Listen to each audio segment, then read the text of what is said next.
Welcome back to An Acquired Taste. My question to you today is, can we succeed if we're not trusted? Healthy startup ecosystems are represented by a series of transactions, agreements, and cooperation among a wide network of connections. What do I mean by that?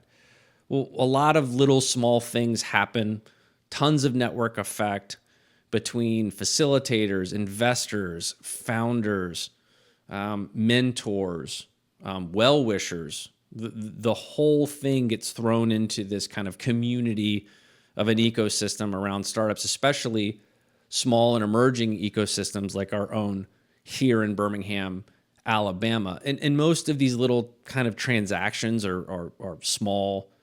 Maybe they seem inconsequential in the larger scope of building or supporting that ecosystem. But each one of those small transactions kind of incrementally builds a culture within that ecosystem.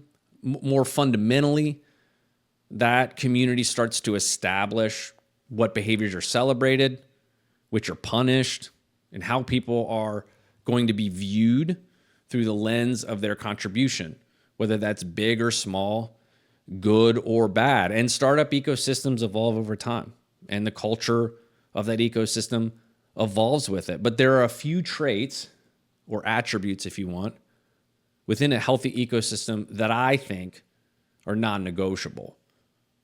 At the top of that list, at least for me, is trust. Does the ecosystem trust itself and each other? Recently, there was a particular set of circumstances in our own local ecosystem that probably damaged trust in a meaningful way. A group of people were not given access to a significant opportunity that another entity was, despite the program supposedly being available to everyone under the same terms. It felt to me like the goalpost had been moved in the middle of the night and to the detriment of those excluded. I'm not going to go into specifics because I don't think that that's productive.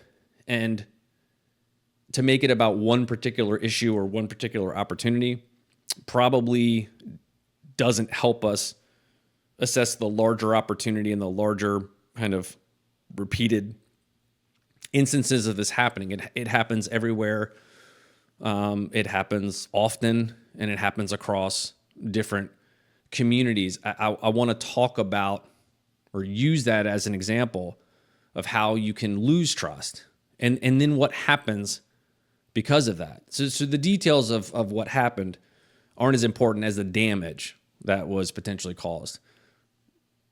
Trust, to me, isn't something that can be easily measured. It's kind of more like an undercurrent, and that undercurrent can be powerful, but it's largely unseen until someone has to rely on it, until someone has to test that trust. And it's a serious gut check when you find out that trust has evaporated. I think most people who are listening to this or who will listen to this can point to their own failings in that regard. I'm certainly no different.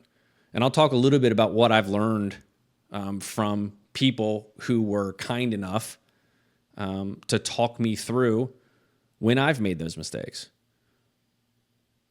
But I do like Frank Sonnenberg's quote, and I'll quote him directly, which is, "Trust is like blood pressure. It's silent, vital to good health, and if abused, can be deadly." And I think that encapsulates what I'm trying to get at. It does also beg the question, how do we build and maintain trust?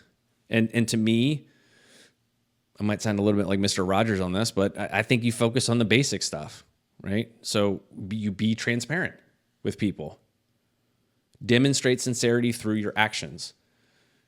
You can tell them what you're going to do, and you do need to do those things. You do need to follow through. Don't be flaky. But over time, your actions will demonstrate your sincerity, will demonstrate your trustworthiness. I think that's really important. Be fair. Do the right thing because it's the right thing to do and not for any other reason. Trust in others. At least give them the opportunity to disappoint you. But if you want to be trusted, I believe, first you have to trust in others. Be reliable. Do what you say you're going to do. And then lastly, don't lie. And I would include lying through omission in that as well. Does that sound sophomoric? Does that sound too basic? Maybe. Sometimes I think we forget.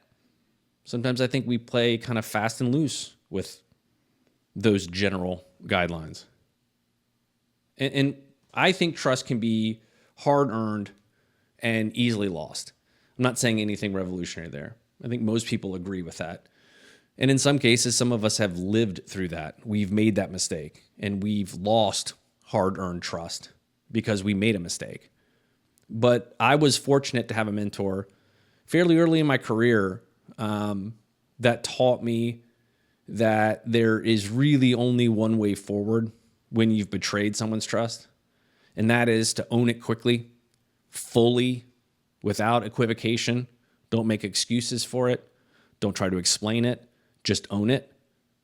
Don't assume forgiveness, and commit loudly and clearly what exactly you're going to do to try and earn that trust back from whoever or from whatever you've failed to maintain that trust. And that doesn't always work, but I certainly think it has a much higher success rate than ignoring it, excusing it, or worse, perpetuating the behavior.